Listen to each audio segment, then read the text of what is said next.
श्री कृष्ण की लीलाओं से शायद ही कोई शख्स अनजान होगा, लेकिन क्या आप जानते हैं कि कृष्ण की मृत्यु कब और कैसे हुई थी? वो कौन था जिसके हाथों श्री कृष्ण की मृत्यु हुई? मानवता और मानव जाति को लगभग नष्ट कर देने वाला कुरुक्षेत्र का युद्ध शांत हो चुका था। अपनी जीत पर पांडव खुश नहीं थे, बल्कि युद्ध से हुई तबाही को देखकर उनका मन बहुत विचलित था। युद्ध के बाद श्री कृष्ण पांडवों के साथ गांधारी और धृतराष्ट्र के पास बेटे दुर्योधन की मौत पर शोक जाहिर करने और क्षमा मांगने पहुंचे। दुर्योधन का खून में लथपथ शरीर और अंधे मां बाप की आंखों से आंसुओं की बाढ़ से पांडवों का भी दिल भर आया था। गांधारी पांडवों को छोड़ श्री कृष्ण को दुर्योधन की मौत का असली जिम्मेदार मानने लगी। गांधारी ने श्री कृष्ण पर चीखते हुए कहा, आप द्वारकाधीश हैं, जिनकी पूजा मैंने खुद विष्णु अवतार मानकर की। क्या आप अपने किए पर जरा भी शर्मिंदा हैं? आप चाहते तो अपनी दिव्य शक्तियों से इस युद्ध को टाल सकते थे। बेटे की मौत पर आंसू बहाने वाली एक मां का दुख तुम खुद अपनी मां देवकी से जाकर पूछो, जिसने अपने 7 बच्चों को अपनी आंखों के आगे मरते देखा है। इसके बाद गांधारी ने कृष्ण को श्राप देते हुए कहा, यदि भगवान विष्णु के प्रति मेरी आस्था सच्ची रही है तो आज से ठीक 36 वर्ष बाद तुम भी इस धरती पर जीवित नहीं रहोगे। द्वारका तबाह हो जाएगा और यादव वंश का हर इंसान एक दूसरे खून का प्यासा हो जाएगा। ये कहकर गांधारी श्री कृष्ण के चरणों में गिर गई और रोने लगी। कृष्ण ने चेहरे पर हल्की सी मुस्कान लिए गांधारी को उठाया और कहा, माते, आपके श्राप का असर एक दिन जरूर होगा, लेकिन यह सिर्फ मेरे प्रति आपकी सच्ची श्रद्धा की वजह से नहीं, बल्कि बदलते समय की वजह से भी होगा। कहते हैं कि गांधारी का यही श्राप यादव वंश के विनाश और भगवान कृष्ण की मृत्यु का कारण बना।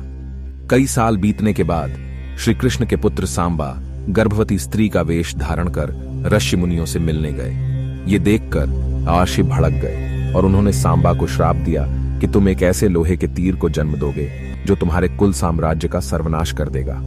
इससे सांबा बहुत डर गए और उन्होंने इस पूरी घटना के बारे में उग्रसेन को बताया। सांबा को इस श्राप से बचाने के लिए उग्रसेन ने कहा कि वो एक तीर का चूर्ण बनाकर उस प्रभास नदी में प्रवाहित कर दे। ऐसा करने से वो श्राप मुक्त हो जाएगा। जिस इलाके में इस चूर्ण को जमा किया गया था वहां एक खास प्रकार की घास उग आई। ये देखकर उग्रसेन ने कहा कि यादव राज्य में किसी भी प्रकार के नशीले पदार्थों का उत्पादन और वितरण नहीं किया जाएगा। इसके बाद द्वारका में कुछ बेहद अशुभ संकेत देखे गए, जिसमें सुदर्शन चक्र, श्री कृष्ण का शंख, उनका रथ और बलराम के हल का अदृश्य हो जाना शामिल है। द्वारका में अपराध और पाप बढ़ने लगे थे। ये देख श्री कृष्ण परेशान हुए और उन्होंने अपनी प्रजा से प्रभास नदी के तट पर जाकर पापों का प्रायश्चित करने का आग्रह किया। द्वारकावासी वहां जाकर मदिरा के नशे में चूर एक दूसरे से लड़ने लगे। गांधारी के श्राप के अनुसार यादव वंश के सभी लोग आपस में लड़कर मर गए। इस घटना के कुछ समय बाद श्री कृष्ण एक पेड़ के नीचे योग समाधि ले रहे थे। इसी दौरान जरा नाम का एक शिकार वहां हिरण की तलाश में आ गया।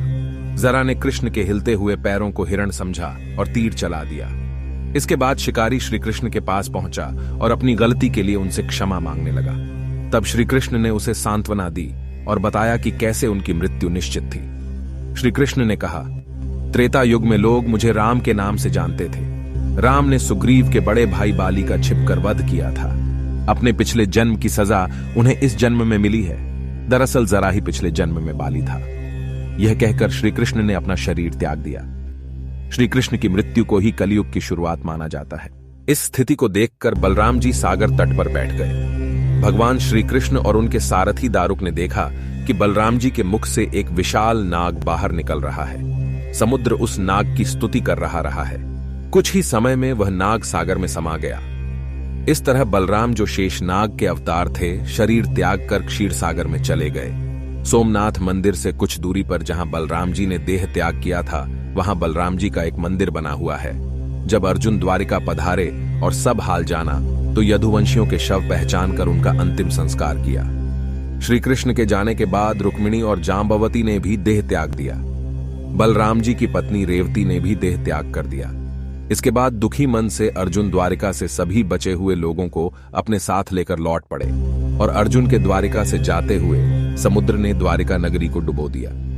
इसके साथ ही कलयुग भी धरती पर आ पहुंचा। अर्जुन द्वारिका नगरी की कन्याओं को लेकर अकेले ही बड़ी सावधानी से चले जा रहे थे। उनके साथ द्वारिका की अपार धन संपदा भी थी। मार्ग से गुजरते हुए फिर जो कुछ हुआ, इसकी उम्मीद ना तो भगवान श्री कृष्ण की बची हुई कन्याओं को थी और ना अन्य महिलाओं को।